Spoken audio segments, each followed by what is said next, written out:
¿Qué hay? Buenos días. Bienvenidos a esta quinta edición del ciclo de conferencias La Maestría es un grado, que tenemos el placer y el honor de que este año la conferencia de inauguración corra a cargo del profesor José María Luzón Nogué, catedrático emérito de Arqueología de la Universidad Complutense de Madrid y hasta hace muy poco pues profesor en esta facultad durante muchos años y académico numerario de la Real Academia de Bellas Artes de San Fernando.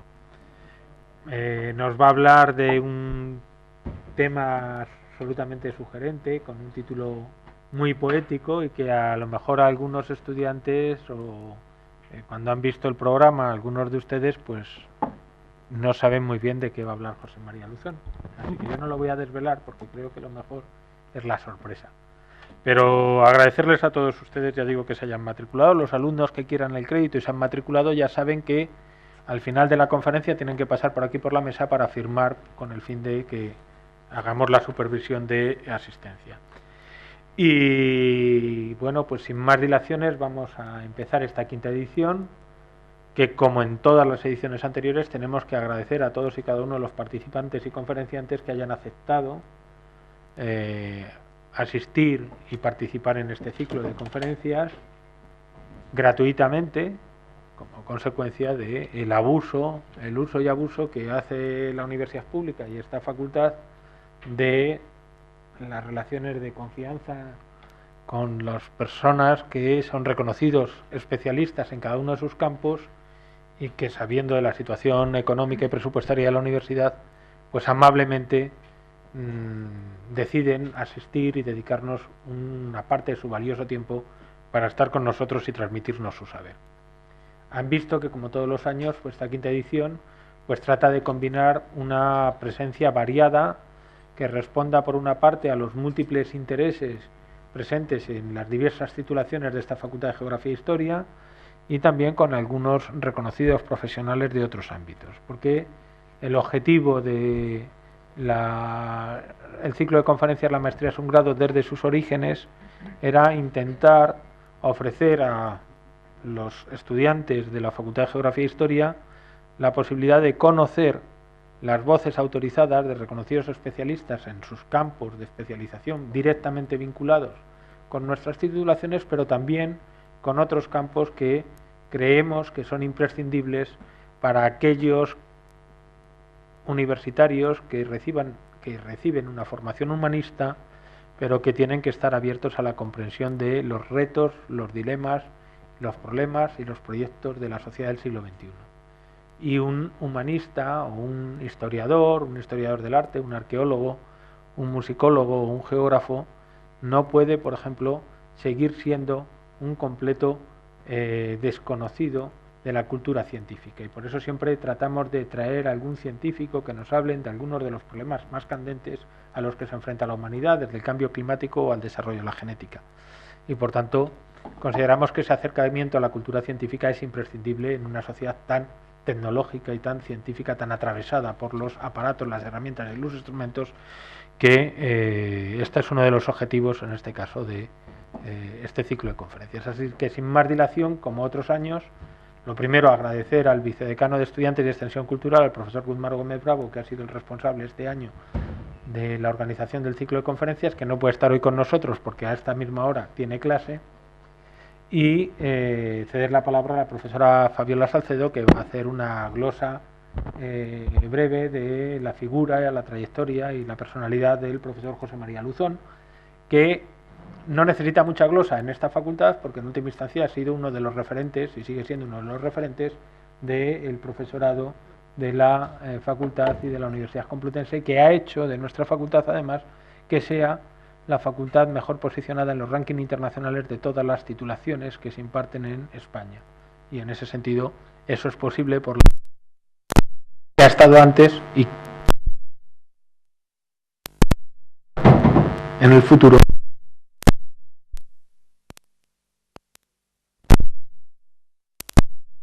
Así que, sin más, tiene la palabra la profesora Fabiola Salcedo.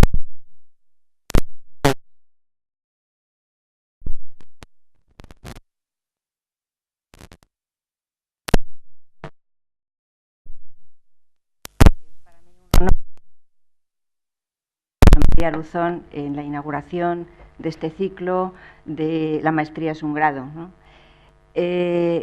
Tengo que agradecer al decanato, al señor decano, don Luis Enrique Otero Carvajal, a Gunde Gudmaro, que estará por ahí, a todo el equipo de Canal,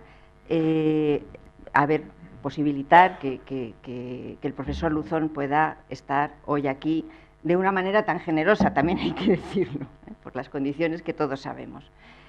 Quiero agradecer también a mis compañeros del Departamento de Ciencias y Técnicas que están aquí hoy presentes, Jesús, Rosalía, Manolo, a todos los alumnos, exalumnos, amigos, colegas y bueno, pues a todo el mundo que esté hoy aquí presente. Como decía, quiero empezar diciendo que es para mí un gran honor poder presentar a José María Luzón, porque el profesor Luzón es un personaje universal, son de estos humanistas, como muy bien estaba diciendo Luis Enrique hace un momento, haciendo esa alusión a esa cultura humanista de la que tan necesitados estamos, sobre todo en el momento presente, actual de nuestra vida, de nuestro mundo. Es necesario una persona del talante universal como es José María Luzón.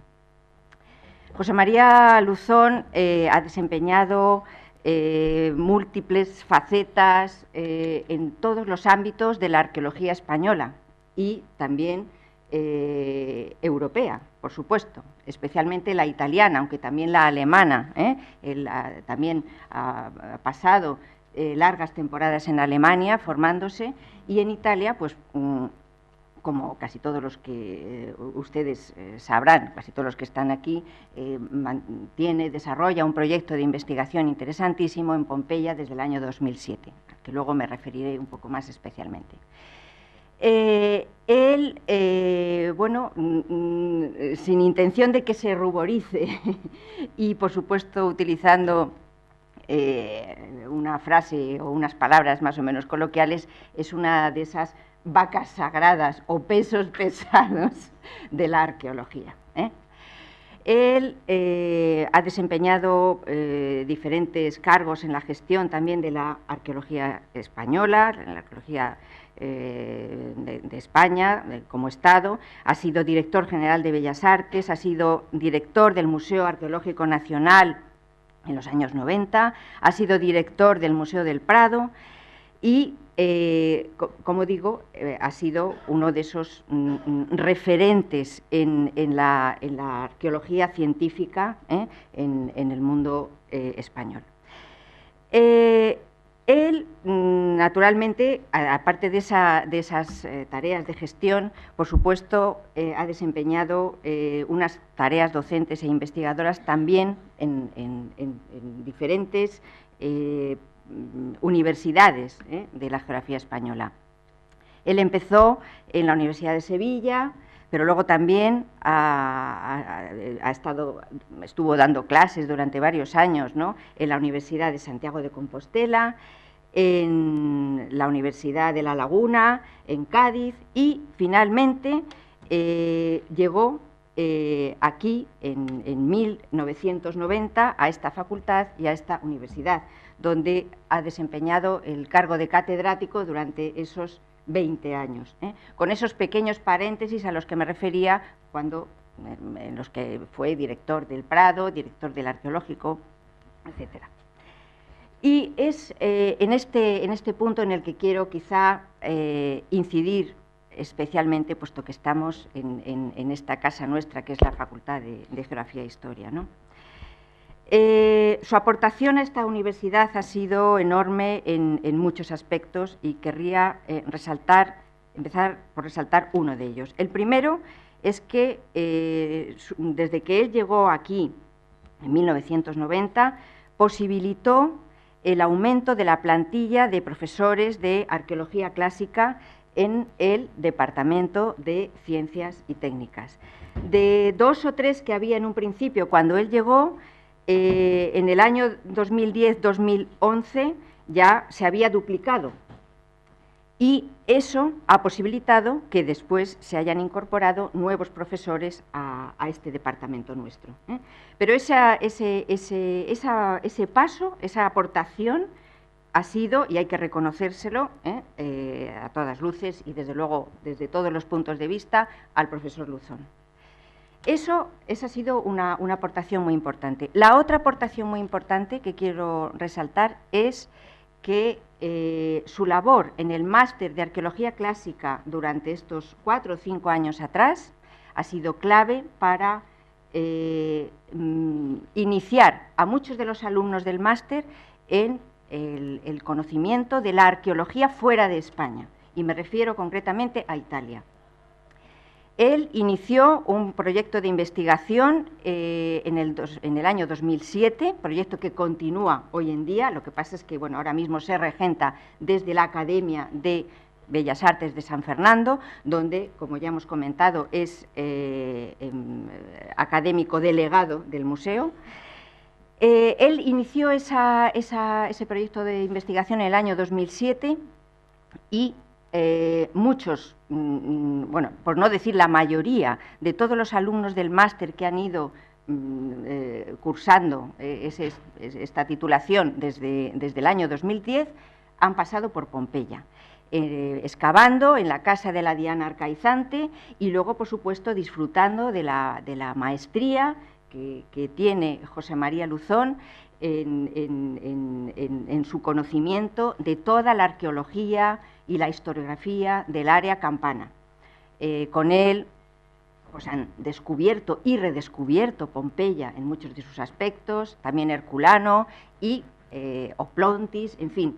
Cada año él se ha llevado a montones de alumnos allí a Pompeya, ¿no?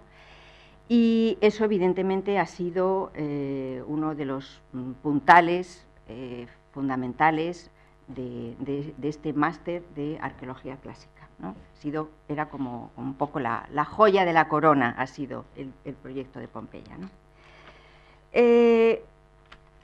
Luego, por supuesto, aunque estoy resaltando esas dos partes fundamentales, ¿no? en sus tareas, en su vocación docente, hay que decir que, aunque él administrativamente ya no pertenezca a esta casa, él sigue dirigiendo trabajos de investigación, tesis, y sigue atendiendo a todos los alumnos que se interesan de esa manera tan altruista, tan generosa que él tiene como hábito, como costumbre, ¿no?, de hacer, ¿no?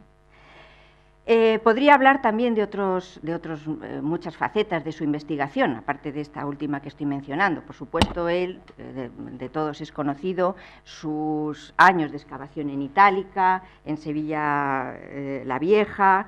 Ha investigado mucho sobre el patrimonio cultural europeo, los espectáculos públicos en las ciudades hispano-romanas, la escultura romana, por supuesto, las antigüedades en general y, por supuesto, uno de sus puntales fundamentales han sido sus estudios sobre el Gran Tour italiano, ¿no? El comercio y transporte de obras de arte entre Italia y España, el siglo XVIII, el estudio de la colección, por ejemplo, de las esculturas de la reina Cristina de Suecia, el estudio sobre el Westmoreland, tan importante, crucial en este tipo de investigaciones historiográficas y de coleccionismo. Y, como decía, en la actualidad tiene, aparte de este proyecto de Pompeya que sigue adelante, otros muchos proyectos que tiene en cartera y que va a seguir desarrollando desde la Academia de Bellas Artes de San Fernando. Como él me decía hace un momento, él ha sido una figura, un profesor itinerante por toda España, pero también por Europa, utilizando una frase que me comentabas hace un momento, célebre, de Bianchi Bandinelli, el gran maestro Bianchi Bandinelli. Bueno, como director del taller de vaciados y presidente de la Comisión del Museo y Exposiciones de la Real Academia de Bellas Artes de San Fernando, se dedica al estudio sistemático de la colección de vaciados y reproducciones que hay en la Academia, muchas de cuyas piezas proceden de las excavaciones de Carlos III en Pompeya y Herculano. Y Bueno, podríamos seguir hablando y prácticamente la conferencia sería solamente su trayectoria como docente, como investigador, como gestor, ¿no? Pero no podemos alargarnos mucho en esta presentación. Simplemente decir que, compaginando con todos estos estudios que hemos ido mencionando, se ha dedicado contemporáneamente a ir investigando durante años un tema que a él le ha apasionado siempre y que, bueno, ha ido poco a poco recabando información, datos, ideas, ¿no? Y que es uno de sus temas también favoritos, que es justamente el que nos va a presentar hoy en esta casa, ¿no? Que es justamente el tema de la navegación en el Egeo y en el Mediterráneo. No quiero robarle más tiempo al profesor Luzón, pero me gustaría terminar esta presentación, no me gustaría terminarla sin antes recalcar que para un verdadero maestro la jubilación es simplemente un asunto administrativo, que nada tiene que ver con la esencia de la maestría y de la transmisión del conocimiento. Un verdadero maestro no se jubila nunca, porque la búsqueda del conocimiento, la investigación y la docencia forman parte de la esencia más íntima de su alma. Enseñar es un ejercicio de inmortalidad. Por eso, querido amigo, colega, profesor, maestro, esta será siempre tu casa y nosotros estaremos contigo allá donde tú estés. Muchas gracias.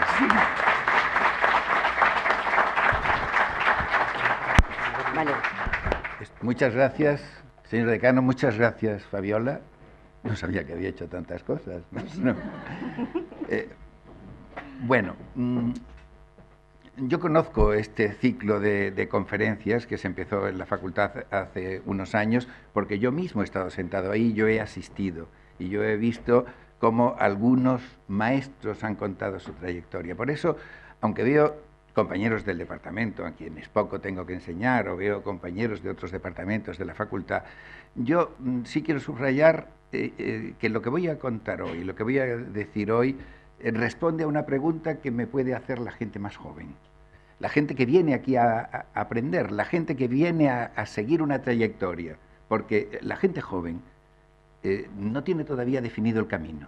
¿Qué camino voy a coger yo si me quiero dedicar a la antigüedad? ¿O qué camino, en qué puedo yo dedicar mis años? ¿Voy a dedicar mi vida a ser el máximo especialista del mundo en asas de ánforas? Pues yo la verdad, a mí eso nunca me atrajo.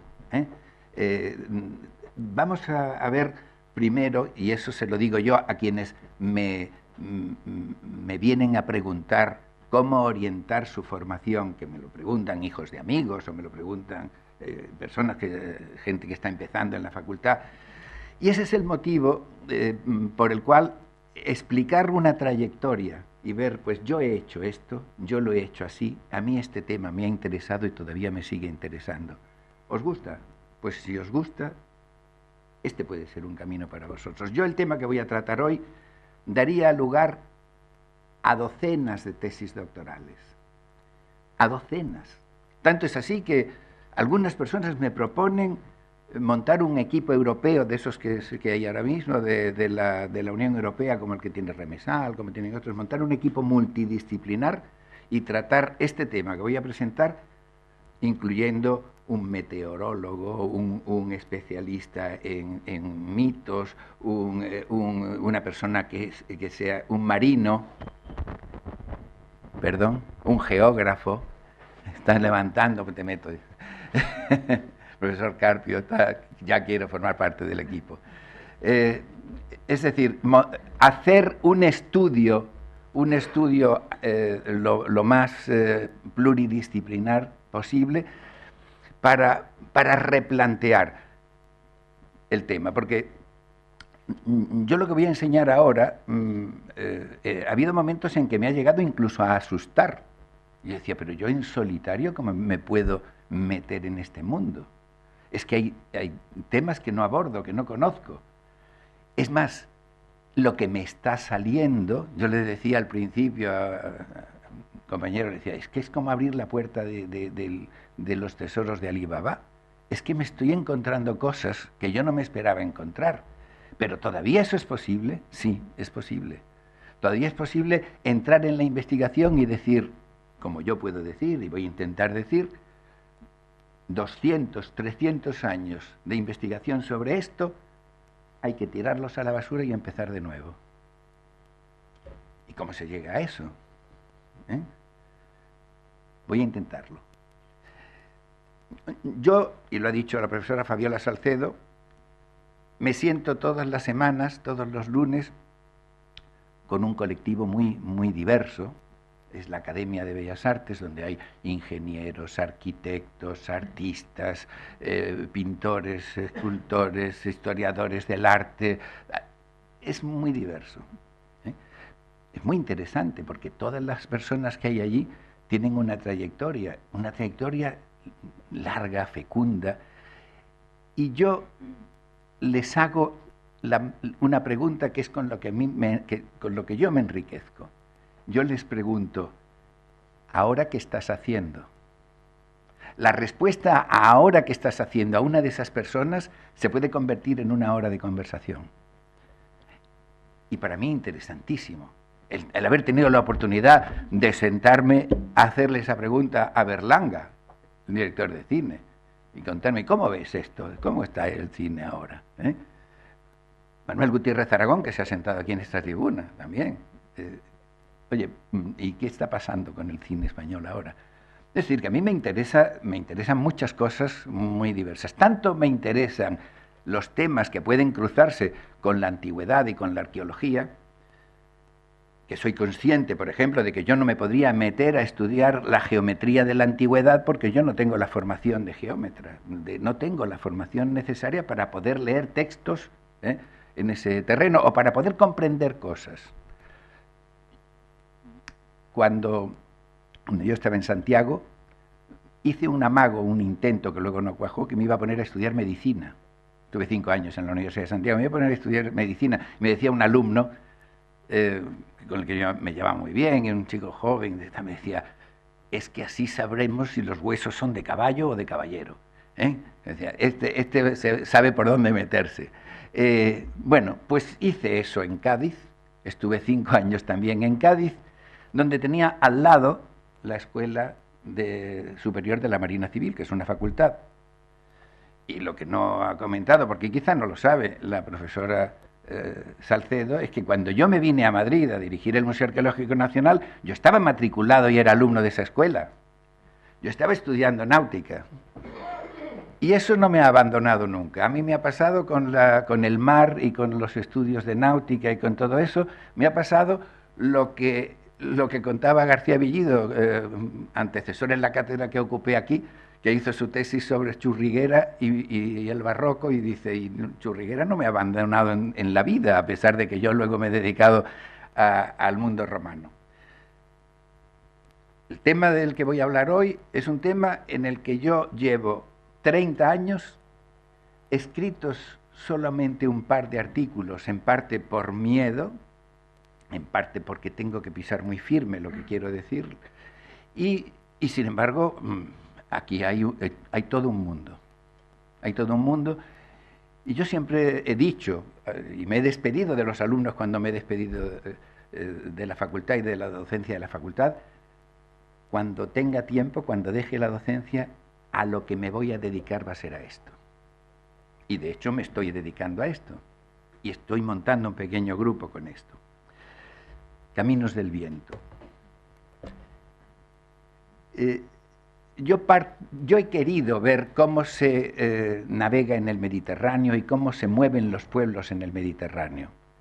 He estudiado los barcos, pero no los barcos de los naufragios, esos que son muy recientes, los barcos griegos y romanos son muy recientes. No, yo he querido ver cómo eran los barcos del segundo, del tercer, del cuarto milenio, de los que no quedan vestigios debajo del mar, sino representaciones en una pintura mural, en representaciones en unas rocas, en un grabado, o representaciones en un vaso de cerámica o en un modelo dedicado en un santuario. He estudiado el barco. Bueno, se montaban en una cosa como esta. ¿Y esto cómo se comportaba? Y una vez que uno se mete en una llanura de desierto, ¿cómo va uno de un sitio a otro? Yo les explicaba también a los alumnos, una cosa es flotar, y otra cosa es navegar. Montarse en una cosa que flote y que no se hunde, pues sí, hasta un tronco. Pero la clave está en que yo vaya a donde quiero. Eso es navegar. Y el Mediterráneo está ahí. ¿Y cómo van de un sitio a otro? Y con eso, con esa tecnología muy primitiva, ¿cómo se va de un sitio a otro? ¿Cómo aparece el remo, aparece el timón, aparecen determinados tipos de vela, aparecen una serie de modificaciones en el casco? Todo eso lo he ido estudiando. Pero uno está montado en una balsita, sjedie es la palabra que utiliza Homero, es una balsa muy primitiva, y se mete en un mundo donde no tiene referencias. Pero sí las hay más referencias de las que nos podemos creer. Lo que hace, lo que yo he comprobado, lo que hace el hombre en el mar es transportar al mar lo que ha desarrollado probablemente durante milenios en tierra, orientarse en sitios que son como el mar, los desiertos. En un desierto, ¿cómo voy yo de un sitio a otro? En el mar, ¿cómo voy yo de un sitio a otro? Yo navegaba esta foto la hice hace no mucho, en el Mediterráneo. El mar es muy tranquilo dentro de lo que cabe, pero ¿yo a dónde estoy yendo? ¿Qué hay allí? Hoy lo sabemos, tenemos cartas, tenemos cosas, pero y en el cuarto milenio, en el tercer milenio se montan, y la isla de Chipre se ocupa, la isla de Malta, las islas, la Córcega, Cerdeña, ¿cómo llegan en fechas tan primitivas a esos sitios? ¿Cómo la han encontrado? No es que van paseando por el mar y de pronto, una isla, no. Han transportado de tierra un sistema, han estudiado los vientos, han aprendido. Hoy los vientos se estudian y están muy pendientes de los reportes, de los vientos y de todo eso, los que, ahora estaba leyendo hace unos días, los ciclistas, por ejemplo, están muy pendientes del viento cuando van a entrenar, los que van a hacer parapente, los que van a hacer con globos aerostáticos, los que van a usar la energía, pero en este caso no para un viento determinado, sino para ver la frecuencia de vientos durante una época del año, todo eso. Hoy día los vientos se estudian así, pero en la antigüedad los vientos han sido los portadores, han sido los caminos, por eso le puse este título a la conferencia, han sido los portadores de esos barcos. Y no se puede ir contra un viento, no se puede remar contra un viento, o no había barcos que ciñesen contra un viento. Se tiene que esperar, y las citas clásicas están repletas de los textos clásicos de citas donde está Ulises, por ejemplo, está en Creta, están esperando y se están comiendo un buey, esperando el tiempo que haga falta, él y sus compañeros, a que llegue el viento que les va a llevar a Egipto, porque van a hacer una racia de saqueo. Es decir, que se está esperando un viento. Y aquí nos podemos preguntar, ¿qué es un viento? ¿Qué es un viento? Un viento, nosotros que ahora estamos aficionados a ver las borrascas moverse y todo eso, un viento en el Mediterráneo es una cosa muy peculiar, porque influyen en la formación de los vientos estables, que van a durar varios días, influyen en la temperatura de la Tierra, la proximidad de la Tierra, las montañas que hay próximas. El Mediterráneo tiene muchos vientos, que estos son los nombres homéricos de los vientos. Son muy sencillos, en época homérica son muy pocos vientos.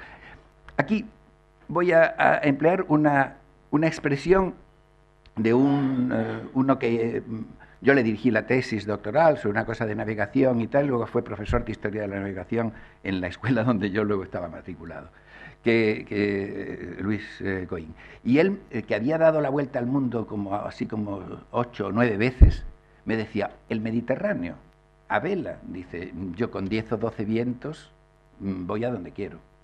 Yo por el Mediterráneo me puedo mover muy bien con 10 o 12 vientos. Otra cosa son los vientos que hay en otras partes del globo, pero los vientos del Mediterráneo son archiconocidos, y yo que esa expresión, esa frase lleva mucha fina. Un poco más, surgen nuevos nombres, no voy a entrar ahora en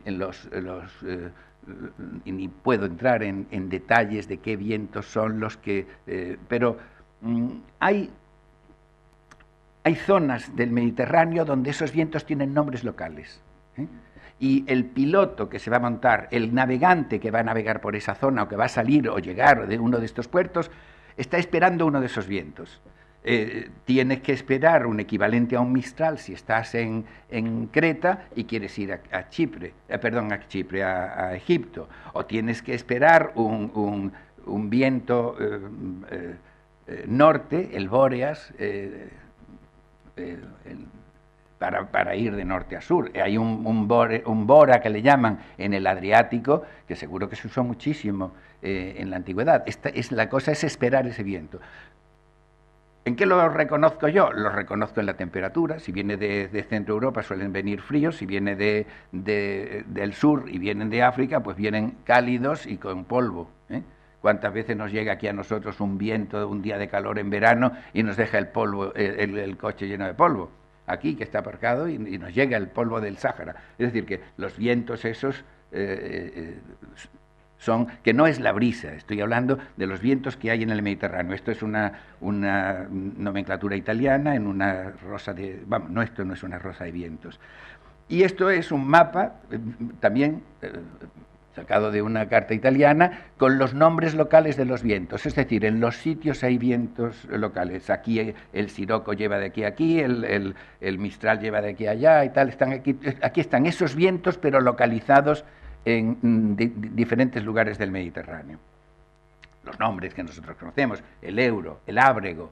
El Ábrego, dice Posidonio, que es el viento con el que se entra perfectamente en el puerto de Cartagena. Claro, el Africus. Cuando tengo un ábrego, desde África me puedo ir perfectamente y entro en las zonas sudeste de la península. Y a Cartagena, dice, a Cartagena se entra perfectamente bien con el Africus, dice él, que es el ábrego.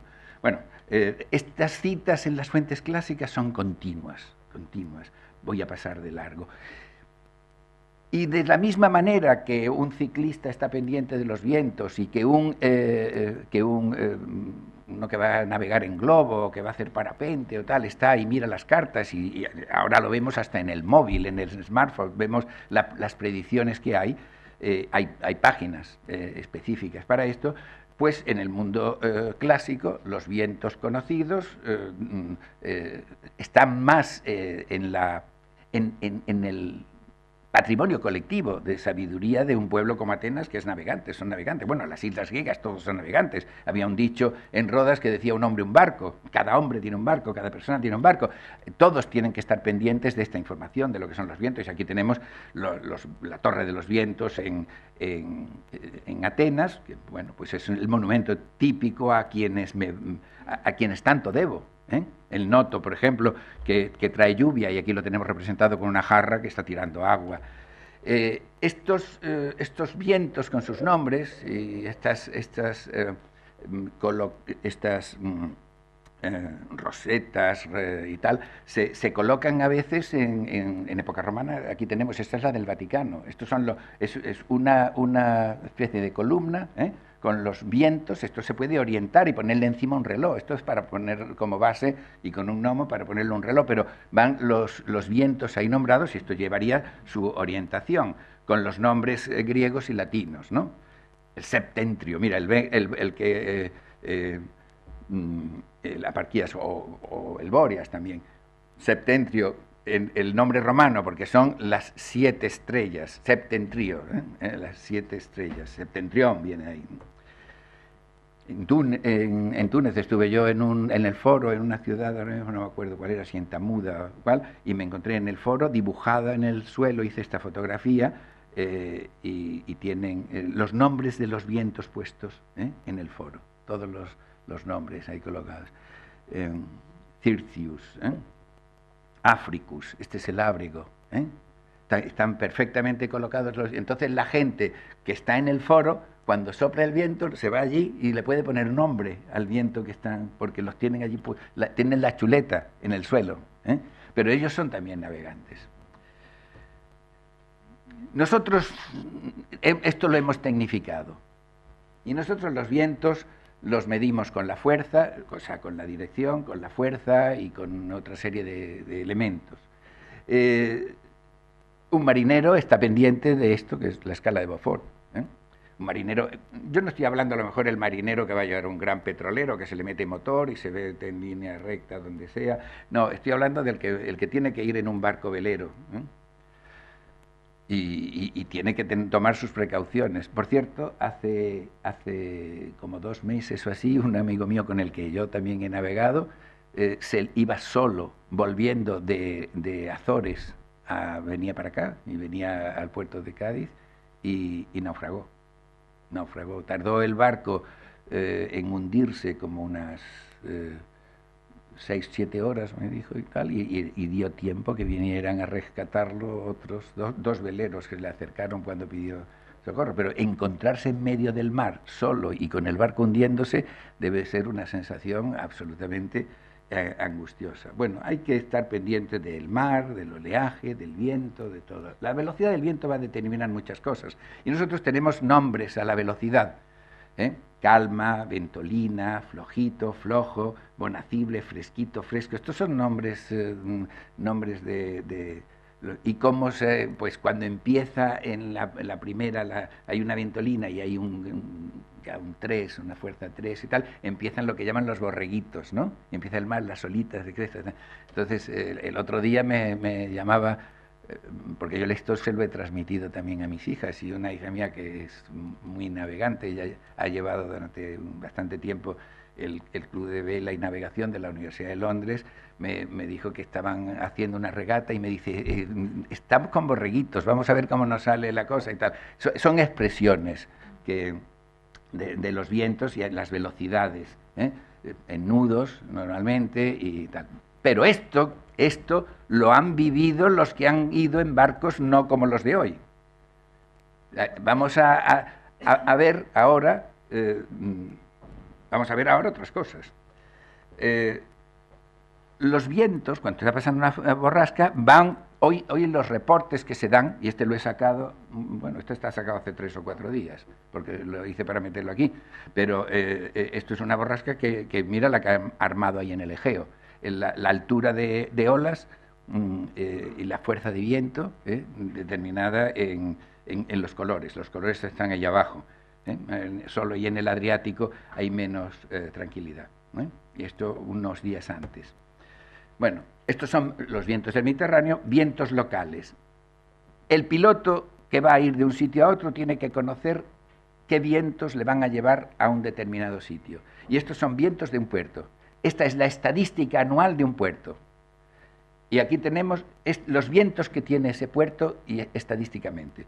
Bueno, pues he cogido el puerto de Cartagena y mira por dónde me sale en el puerto de Cartagena la frecuencia del Ábrego. Viene de aquí, el que viene, el mar de Alborán y todo eso. O sea, que la entrada al puerto de Cartagena que describe Polibio, hoy la vemos gráficamente así.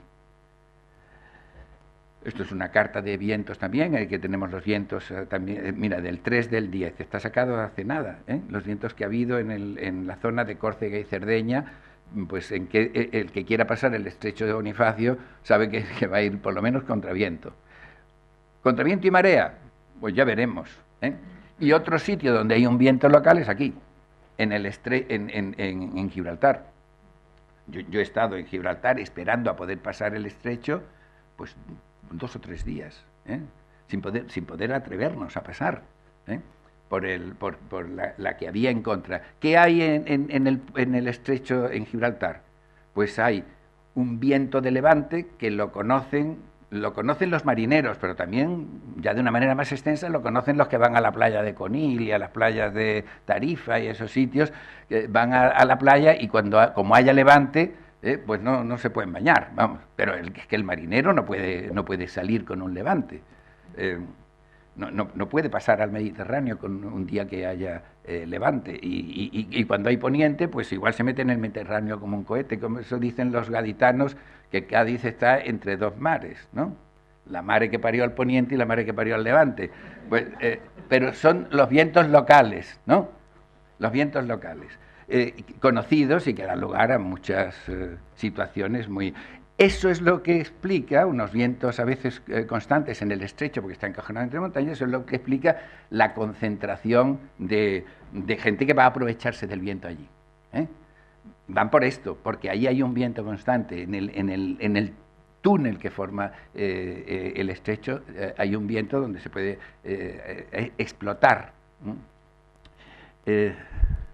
Bien, pues esto es en la antigüedad exactamente igual. Cuando nosotros leemos a Heródoto, y nos está diciendo Heródoto que un navegante de Samos, Colaios, entra con un temporal, pasa el estrecho y acaba en un sitio maravilloso que no se había ido nunca, que tal, y que es Tartesos y no sé qué. A Colaios lo que le pilló es un levantazo tremendo, y corrió. La experiencia de entrar con levante por el estrecho la he experimentado yo también. Y me acuerdo que decíamos todos, verá, vamos a acabar en Madeira. No, que va, que va. En cuanto has pasado el estrecho, ya la cosa cambia, a nada, ya se te calma la cosa, pero ese tubo. Bueno, voy a pasar rápidamente lo que son los vientos y las rosas de los vientos y todo eso, y una cita clásica, los vientos en la antigüedad. Cuando esto está en la Odisea, desatando mis amigos el odre, escapáronse con gran ímpetu los vientos, enseguida arrebató las naves una tempestad y las arrastró al Ponto. Se nos han desatado los vientos. Nosotros podemos predecir, en la antigüedad esto no se puede más o menos conocer cuáles son los vientos, pero hay un factor de imprevisión que vamos a... bueno, aquí he recogido unos refrancitos del viento y los marineros, ¿no? A buen viento mucha vela, pero poca tela. O norte joven y a sur viejo no le fiese el pellejo. Todos estos son refranes. Esta es la manera como se transmite la sabiduría del viento entre los marineros que no han ido a hacer unos estudios muy... pero en la antigüedad debió ser algo parecido. Bueno, por un lado he dicho contraviento y marea. ¿Y las mareas? Las mareas que hay en el Mediterráneo también van, si los vientos van a determinar ciertas rutas, las mareas van a determinar otras. Me ha llamado mucho la atención ver un mapa de mareas reciente. Mira, esto es del día 2, cómo están las corrientes en el Mediterráneo el pasado día 2. Las olas, las olas.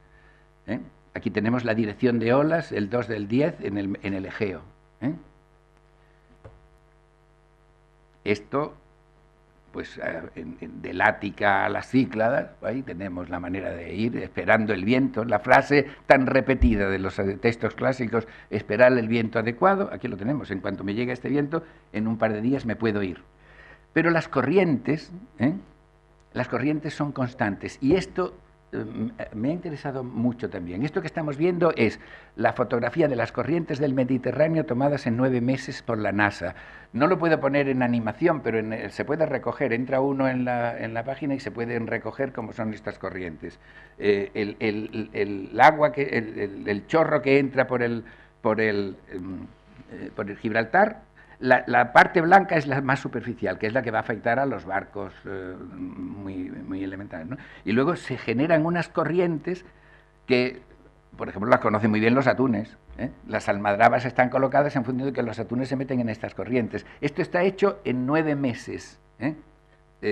Y aquí vamos viendo la frecuencia de las corrientes durante los 9 meses. Mira, desde Córcega hacia norte de África, cómo se va a Libia. Y luego hay una corriente, todo esto en dirección al interior del Mediterráneo, una corriente que va a pasar por debajo de Creta. Las olas con el viento y las corrientes, eso se miden de otra manera. No es la escala de Beaufort, es la escala de Douglas. Pero bueno, no voy a entrar en eso. Un navegante en la antigüedad no conocía eso, simplemente tenía que ponerse en manos de unas divinidades, de unos dioses. Y luego puede haber imprevistos. Los imprevistos en la antigüedad, el imprevisto más serio que le puede ocurrir a un barco en el Mediterráneo es que le salga un pirata, un barco pirata. Y eso también lo vamos a ver. Hoy no, hoy salen todos los días, esta es la del día 2, salen todos los días los puntos de peligro de navegación en todos los mares del mundo. Yo he sacado del Mediterráneo un trocito, porque la lista era larguísima. Pero uno que va a navegar por el Mediterráneo, aparte de ver el viento, a ver tal, tiene que ver cosas tan elementales como que, cuidado, no está aquí, pero no está aquí, pero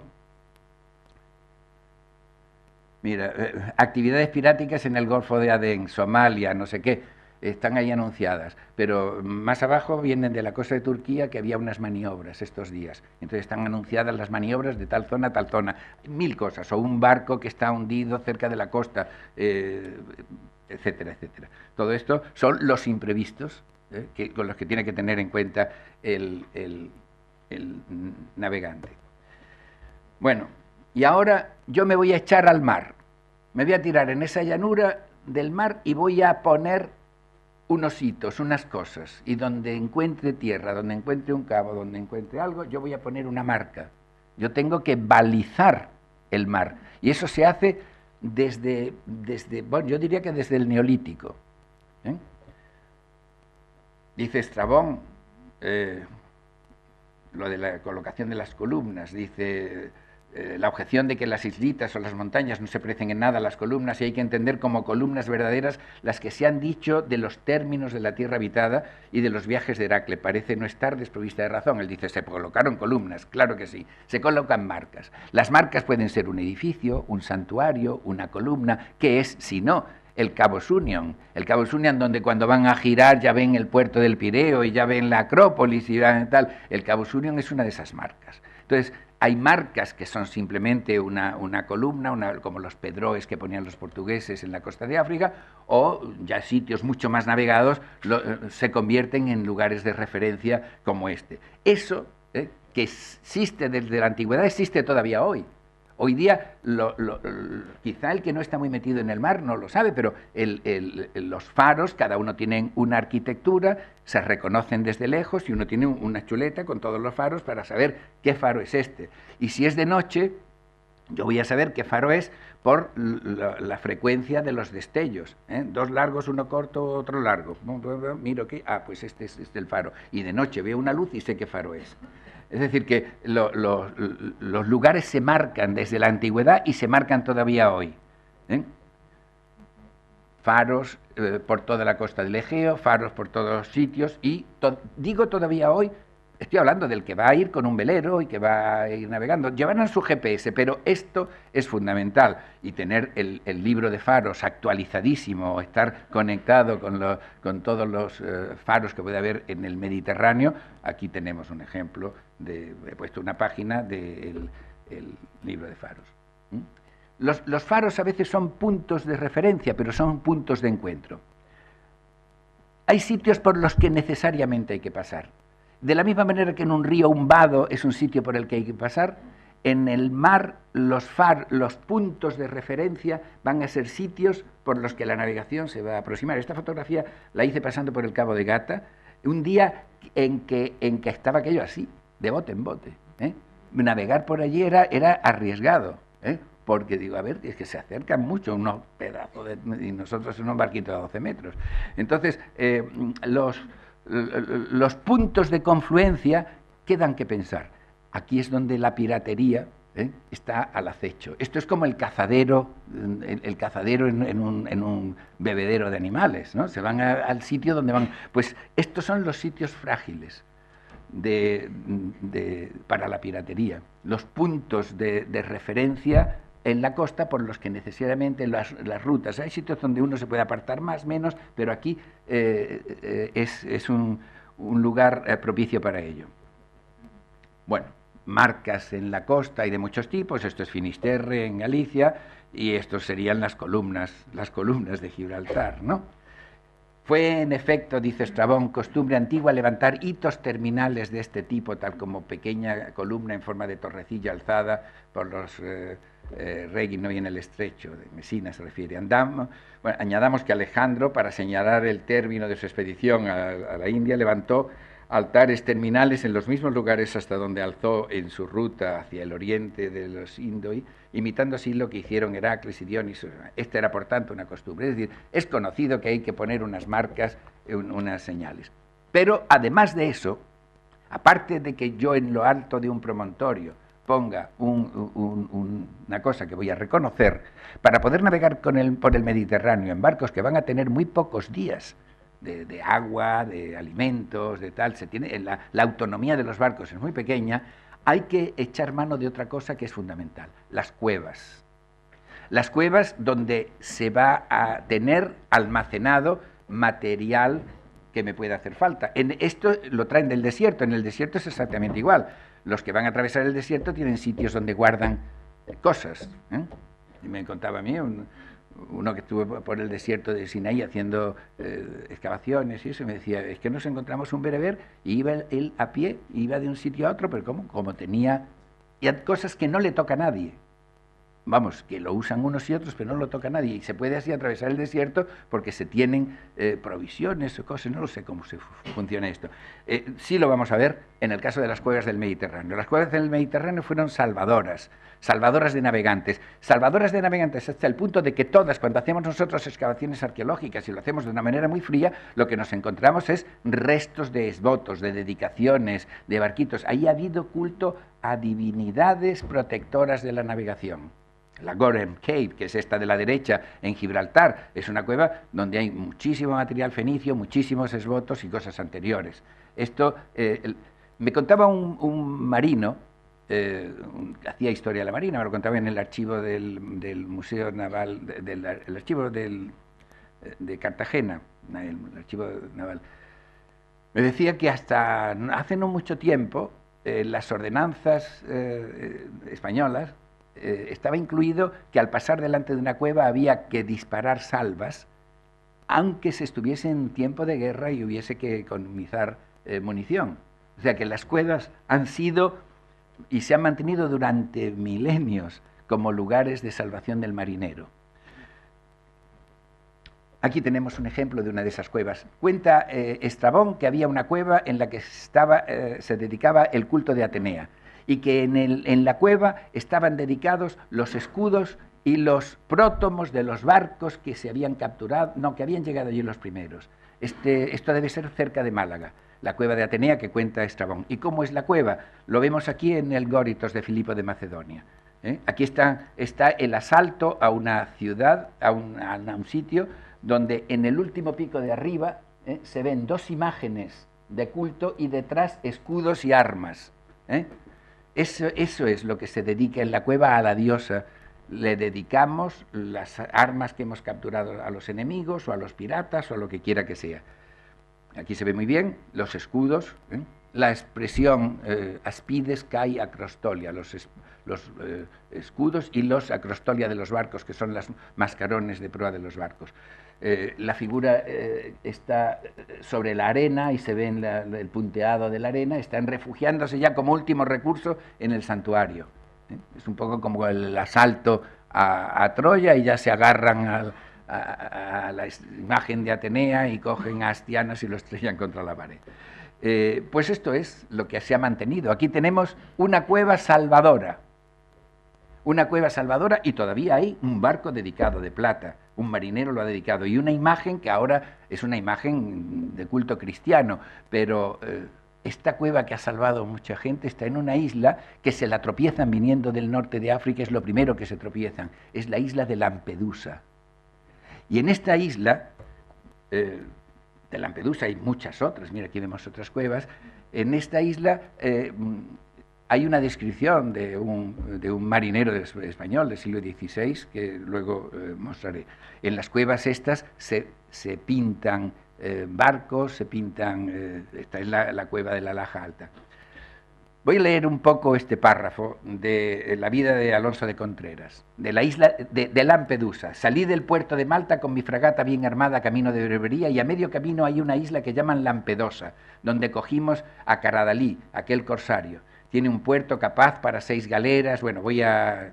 Al otro lado, dice, pero lo que no es, hay una cueva que se entra a paso llano, en ella hay una imagen de Nuestra Señora con un niño en brazos, pintada en tela sobre una tabla muy antigua que hace muchos milagros. En esta cueva hay su altar, en que está la imagen, con muchas cosas que han dejado allí de limosnas cristianos y hasta bizcocho, queso, aceite, tocino, vino y dinero. Al otro lado de la cueva hay un sepulcro, donde dicen que está enterrado un morabito turco, que dicen que es un santo suyo, y tiene las mismas limosnas que nuestra imagen, más o menos, y mucho ropaje turquesco, solo que no tiene tocino. Bueno, es cosa cierta que esta limosna de comida la dejan los cristianos y turcos, porque cuando llegan allí, si se huye algún esclavo, tenga con qué comer hasta que venga bajel de su nación y le lleve, si es cristiano o turco. Hemos visto, bueno, quiero decir, esto que está describiendo en el siglo XVI ha ocurrido también cuando los enemigos eran griegos y eran fenicios. Se han repartido la isla de Sicilia, se han repartido tal, pero el código de aquí tenemos que respetar esta cueva y lo que hay ahí porque es la salvación tuya y mía, eso debe haber existido en la antigüedad, pero vamos, esto es una cosa, debe ser de milenios.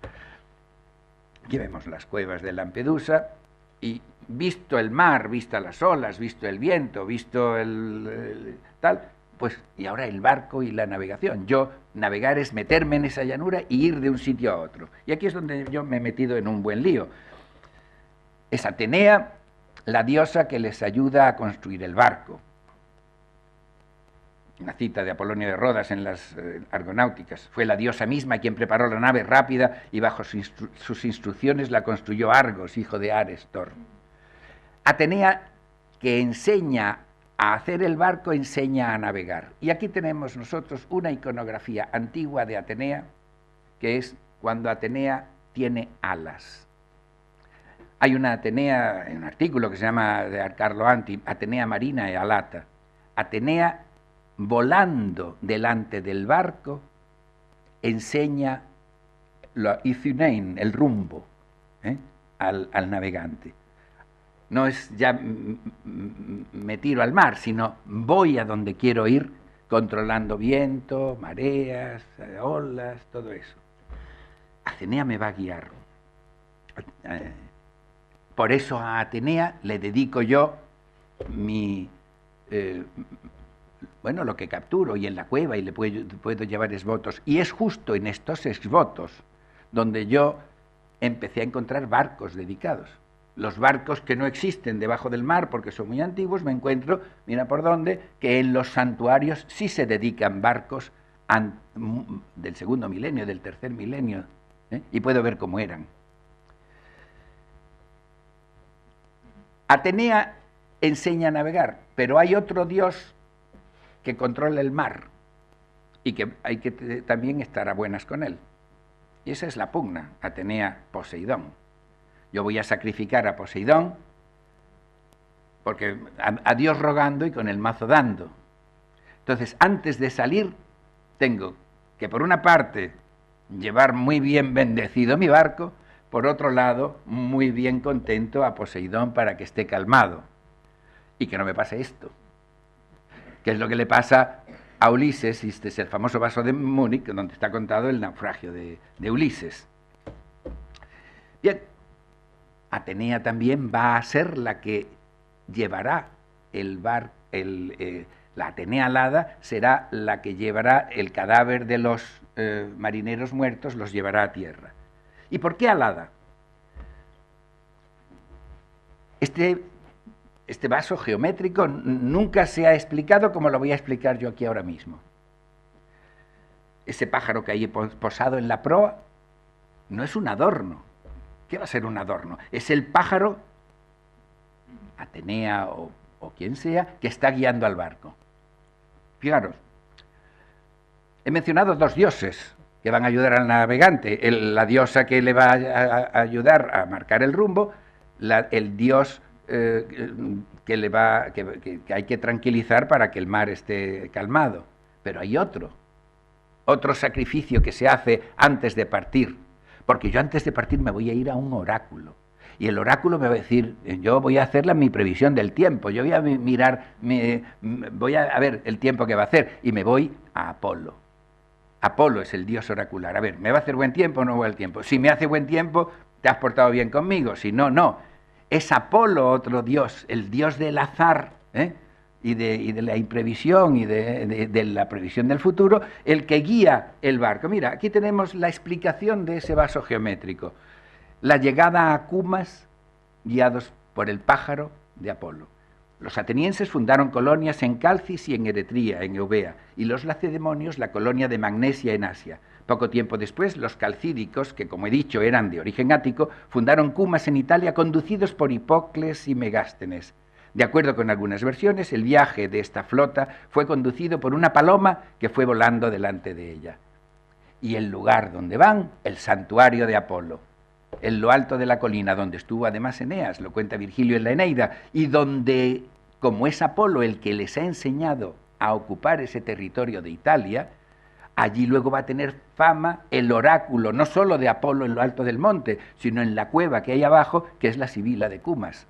O sea que es una ciudad que nace vinculada al oráculo, al buen augurio de los que llegaron, que tuvieron esa suerte, etcétera, etcétera. Lo mismo que Herculano es una ciudad que funda Hércules y lo que hacen son juegos atléticos. O sea, cada ciudad, en función de su origen, va a tener luego, pues a vivir de eso un poco, dicho de otra forma. Bueno, aquí tenemos otros, son fíbulas de Olimpia, voy a pasar. ¿Por qué Atenea está alada y ese pájaro que va volando, cómo funciona? Aquí tenemos la clave.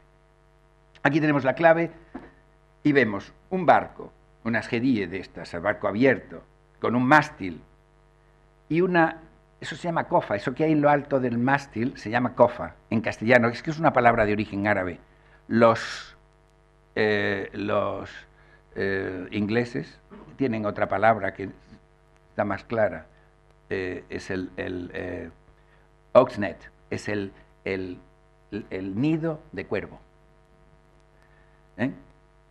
Porque ahí se lleva un cuervo o una corneja o una paloma. Se lleva ahí arriba. Tiene su nido y van amarrados por una pata al mástil para que vayan volando. Está uno navegando y la paloma está ahí volando y está ejercitando, porque no la pueden tener metida en una caja, porque si no, no vuela. Se queda al cabo de unos días con el relente y tal, luego la paloma. Entonces lo tienen ahí. Al final de la Ilíada, estos mástiles son de quita y pon, se encajan en el tintero del barco. Al final de la Ilíada hay un episodio que yo creo que los filólogos lo habrán traducido muy bien, pero entenderlo no lo han entendido. Cogen el mástil del barco, lo clavan en la arena y hacen una competición disparándole con flechas a ver quién le da a la paloma que hay amarrada por una cuerda en lo alto del mástil, y el que le dé a la paloma se lleva un caldero de bronce. ¿Qué han hecho? Ya no les hace falta la paloma, han llegado y hacen una competición y se cargan la paloma. Bueno, el toro embolado, ¿no? También, no, las sociedades protectoras de animales no estarían de acuerdo. Bueno, pero eso es lo que aparece ahí representado en ese barco. El pájaro que amarrado por una cuerda está en lo alto del mástil, y eso forma parte, esa es la forma de encontrar tierra. Cuando yo estoy en el mar y me pierdo porque el viento me ha variado, porque la deriva me ha desplazado, porque lo que sea, suelto una paloma. Y la paloma se va a ir a tierra y yo voy a seguir a la paloma. Aquí tenemos una paloma amarrada por una cuerda, que le hice la foto a una señora que la tenía, cosa más rara, en el Parque del Oeste, me la encontré y le dije, me deja que le haga una foto. Y llevaba, como el que lleva un perrito, lleva una paloma amarrada por una cuerda. Pero esto lo he visto luego, pájaros amarrados por cuerda en más sitios y tal. Eso es el motivo por el cual,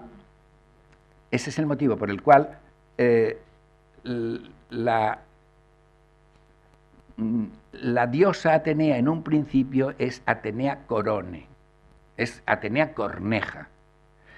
En España hay una gran especialista en cornejas, mira por dónde, está en la Universidad de Oviedo, me he estado carteando este verano con ella, porque le preguntaba yo, ¿y qué diferencia entre la paloma y la corneja? Si yo suelto una paloma o suelto una corneja. Entonces me estuve explicando, la corneja vuela más bajo, la corneja es más, entre comillas, inteligente, la corneja tiene un vuelo más corto, la corneja, bueno, hay una serie de cualidades que tiene la corneja y otras que tiene la paloma. de haberlo sabido yo, hubiera llevado cornejas, porque yo he ido en un barco soltando pájaros para ver a qué distancia el pájaro me llevaba a tierra, ¿eh? Y desde una distancia de casi 170 kilómetros, el pájaro, nosotros no veíamos nada, pero el pájaro subía arriba la paloma y nos llevaba, encontraba la isla de Ibiza, por ejemplo. Hemos ido a Ibiza soltando pájaros. Eso se hizo en la antigüedad. No es que van y se encuentran con la isla, sino que sueltan un pájaro y el pájaro les lleva a donde hay una isla. Y esa es la forma. ¿De dónde han inventado esto? Mira por dónde. Esto es una transposición de una técnica que tiene, de una cosa que se ha experimentado mucho antes de la navegación para buscar oasis en el desierto. Alejandro, cuando va al oasis de Shiva, suelta palomas para ver el rumbo que tiene que tomar. Está a 50 y tantos kilómetros del sitio más civilizado y soltando unas palomas acaba en el oasis de Shiva, que lo estaba buscando además. Es decir, que el sistema de navegación y de esto de las palomas usadas en la navegación, entonces escribimos un artículo, ¿no? Pero se puede decir mucho más, yo he aprendido mucho más y he visto que citas del mundo antiguo hay muchísimas, ¿eh? De la época que llamaríamos, y así titulamos el artículo aquel que hicimos hace unos años, la navegación preastronómica, porque en el primer milenio empieza a introducirse un elemento nuevo. Bueno, aquí tenemos un barco con un ketos, ¿eh? Es el dragón, ese que tiene el pico para arriba. Mira, aquí tenemos a Apolo en Basio, Apolo el protector de los embarques, que al consultar el oráculo prometió indicarme y mostrarme los pasos del mar, si en mis sacrificios empiezo contando con él al emprender el viaje propuesto por Pelias y tal y cual. O sea que hay tres elementos de piedad, ¿eh? La diosa, Neptuno y Apolo con el oráculo. Voy a pasar un poco rápido porque es que tengo... El paso siguiente de la navegación con pájaros, la preastronómica, es la navegación astronómica. Pero claro, la navegación astronómica es fijarse en las estrellas, verse las 7 estrellas que van a estar ahí, la Osa Mayor, pero bueno, todo lo que es las estrellas que no se van nunca del cielo, las va a poder ver, pero siempre que el cielo esté despejado, ¿eh? Esto es un día, ya medio de noche, pero la noche que me va a guiar es esta. Aquí va a producirse un cambio muy importante. Atenea va a ayudar a marcar el rumbo de otra forma. Y esto empieza a partir del siglo IX, más o menos, por los indicios que yo tengo viendo citas. Es prehomérico, pero no mucho. La estrella va a ser la que va a guiar, y entonces en vez de encontrarme el barco con un pajarito delante, que es el guiador, me voy a encontrar el barco con un signo astral. En este caso, el signo astral pues es este, ¿eh? Que, bueno, nosotros, porque lo asociamos a la esvástica, pero esto es un símbolo astral. Puntos de luz que se ven en la noche. Estrellas o faros. Los faros van a empezar a tener luz. Y va a ser una Atenea fósforos, ¿eh? Que va a guiar la entrada de los puertos, que va a enmarcarse en los cabos, etcétera, etcétera. Y entonces Atenea guía al timonel, se pone al lado del timonel y en vez de estar delante del barco, mira tú por dónde Atenea pasa atrás del barco a enseñarle a ver de noche. Atenea deja de ser Corone, que es el apelativo que tiene, por ejemplo, en Corinto, antes de esto, y pasa a ser Glaucopis, Glaucs, lechuza. Es la que va a ayudar al timonel a ver de noche las estrellas con las que se va a guiar. Esto lo cuentan multitud de autores, autores clásicos, cuando hablan de que Atenea castiga a las cornejas, que eran blancas, y las vuelve negras, ¿eh? Y las echa de su santuario, de la Acrópolis, y las sustituye por las lechuzas. El castigo a las cornejas, según el mito, es que viniendo en una de esas navegaciones, viniendo hacia la Acrópolis, venían volando y vieron a Erecteo, que no lo podían ver porque era como el hijo secreto de Atenea que había tenido cuando se le manchó del muslo de semen, bueno, esa historia que conocéis, y estaba escondido Erectonio. Pero las cornejas lo vieron, y Atenea, porque lo vieron eso y no podía verse, las castiga, las vuelve de plumaje negro y las echa del santuario. En realidad, aquí lo que ha ocurrido es que la corneja ya no se usa para la navegación, y la navegación es nocturna, y eso es lo que ha ocurrido. Y el mito, pues es otro, es eso. Pero empieza a ser la lechuza, el pájaro sagrado de Atenea. Bueno, los oráculos. Bueno, voy a pasarme los oráculos. Esto es Cumas, y la llegada a Cumas mediante un oráculo. El santuario de Apolo es este. Entonces, por lo menos esto este verano estaba así.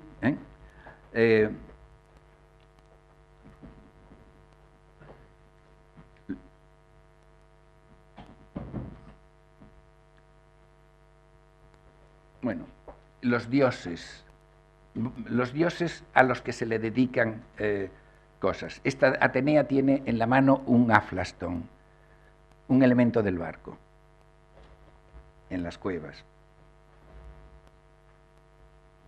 Voy a pasar, aquí vemos una joya de Rodas, donde la diosa está en el centro, la imagen de culto, el agua está simbolizada en esas líneas quebradas, y tiene arriba los prótomos dedicados de unos barcos a los que le han cortado la proa, y unos escudos. Voy a ir muy rápido porque, bueno, en una versión moderna de dedicación en un santuario, esto porque acaba de arder, este es San Andrés de Teixido, y ahí veis los barquitos colgados. En todas las épocas esto ha ocurrido. Por eso se hace la procesión de Isis, se suelta un barco y se le entrega a Isis el primer día de navegación, se hace una procesión que todavía se sigue haciendo, la procesión, la Virgen del Carmen, que da igual que sea Atenea, que sea Astarte, que sea Falla, que sea la Virgen del Carmen, el marinero está vinculado a esa,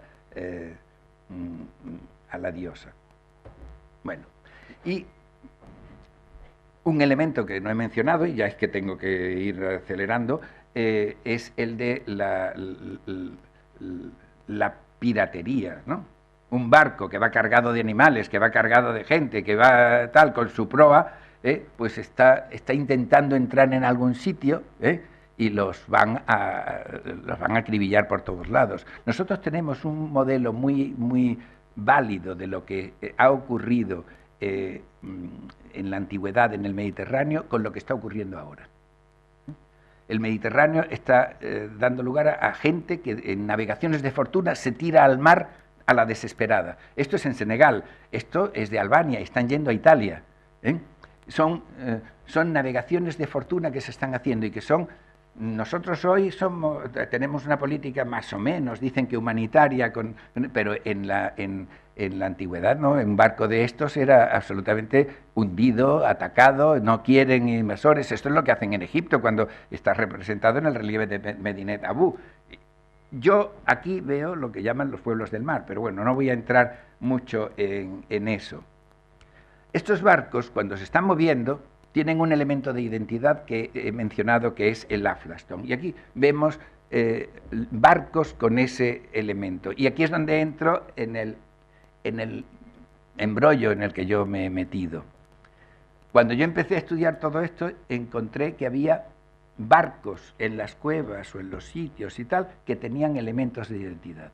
Y sin darme cuenta, fui identificando estos barcos con sus sitios correctos.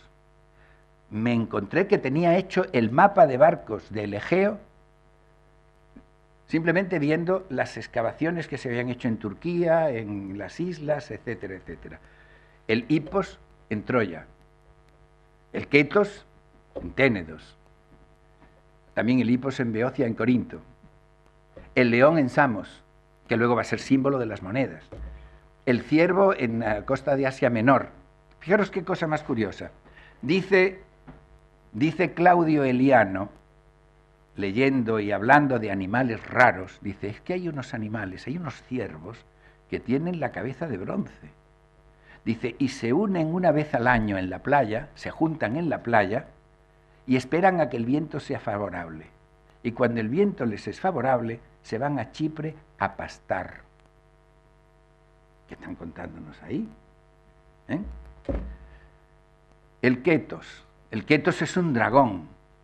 El hipos, ¿qué hacen los griegos en Troya? Construyen en la arena en secreto un hipos, que es el barco de ellos, y se retiran a Ténedos. Y dejan un hipos, que lo ha construido Epeo, el carpintero de Ribera que llevan ellos. Y cuando están tan tranquilos, vienen 2 ketoi, 2 dragones de Ténedos, de los que no desconfían los troyanos, porque no son de la flota que les está asaltando, pero vienen llenos también de griegos. Y se encuentran a Laoconte y a su hijo, y son los 2 ketoi que matan a Laoconte y a, su hijo a sus hijos en la playa. El toro, que lo encuentro el toro en Creta. El toro de Creta es hijo de Poseidón. ¿Pero qué más quieres? Hijo de Poseidón. ¿Y qué hace el toro que va de Creta al Líbano? Rapta a Europa. Y se vuelve otra vez. Los pájaros, si los que estáis metidos en arqueología estáis empezando a conocer Chipre, cuando veáis la Swedish Cyprus Expedition, que es esa gran serie hecha por los suecos de las excavaciones en Chipre, veréis la cantidad de exvotos que hay en Chipre, de barquitos hechos de barro y dedicados, que lo que tienen en la proa es un pájaro. Le llaman, en la monografía arqueológica de la Swedish Cyprus Expedition, le llaman los bird boats. El pájaro, el pájaro es el distintivo de Chipre. Y cuando nos encontramos en Egipto a los bird boats atacando Egipto, vemos en el relieve de Medinet Abu que están 2 flotas combatiendo. Uno, los que dice el texto, vienen de las islas del norte, tan del norte, ese es Chipre, y los estamos combatiendo, y la flota egipcia tiene una cabeza de felino, y están las 2 flotas combatiendo, están combatiendo con chipriotas. El carnero está en Tesalia, ahí vemos un barco con una cabeza de carnero, bueno, también se puede reproducir en cosas como esta, en Tesalia. ¿Qué es lo que ocurre en Tesalia? En Tesalia ocurre que cuando van a sacrificar a Frixo y a Ele, su madre los monta en un carnero. El carnero se va por mar. El carnero es hijo de Poseidón. Se va por mar y cuando pasan por el Helesponto, por lo que nosotros llamamos el mar de Ele, es porque Ele se marea, está en el carnero, se marea y vomitando por la borda se cae al mar y se ahoga y por eso le llaman el mar de Ele. Pero el carnero luego aparece, bueno, si os enseño la ristra de carneros que hay hacia el norte, llegan casi hasta el Báltico los barcos por el Vístula, los exvotos con prótomo de carnero. Y dice Diodoro de Sicilia que el mito de Frixo y Ele, dice, hay algunos que cuentan que este mito es que el carnero en el que huyeron era un barco que tenía una proa de carnero. Y claro, toda la mitología y todos los especialistas en mitología y todo, dicen, no, eso es racionalización del mito. Pero lo dicen porque no conocen esto, porque esto es reciente. El ketos, míralo, lo tenemos ahí, el ketos, el que enseñé antes. Los hipoi, tenemos los hipoi en estos 2 sitios. El león, he puesto ahí una moneda fenicia, pero es que el león es en Samos, donde está citado. El ciervo, este es el ciervo de Betulonia, pero yo ahora puedo decir de dónde vienen. Bueno, no lo viene, es que cuántas citas hay del origen asiático de los etruscos, pero es que yo puedo afinar con esto el lugar de donde vienen, exacto. El toro, ya lo he mencionado, ahí tenéis un barco con la cabeza de toro. Aquí veis el pájaro en el relieve de Medinet Abu. ¿Qué sale de todo esto? De todo esto sale poner patas arriba la explicación de los mitos. Y he puesto unos cuantos ejemplos, pero nos ponemos a leer mitos relacionados con el mar y están continuamente saliendo estos distintivos. y no es racionalización del mito. Aquí es donde la arqueología tiene un campo nuevo que trabajar. Este es el campo en el que cuando yo decía, o si alguien me pregunta a qué te quieres dedicar estos años y tal, pues me quiero dedicar a aclarar un poco esto, a ver qué sale de aquí, porque salen muchas cosas. Y de aquí sale también la navegación al Atlántico, las casitérides, los barcos que van desde Tartesos a por el Estaño, etcétera, etcétera. Ahora sé que son esos barcos, ahora sé que son esos barcos cubiertos de piel, si los tengo aquí, y sé cómo se cubría, y sé por qué se cubrían, y sé una serie de cosas. Bueno, pues no es estudiar ni la navegación ni los barcos. Aquí, el mundo donde me he metido sin querer, es el mundo que en realidad explica la arqueología del Mediterráneo de otra forma y pone patas arriba toda la mitología tal y como se explica. En eso me voy a entretener. Muchas gracias.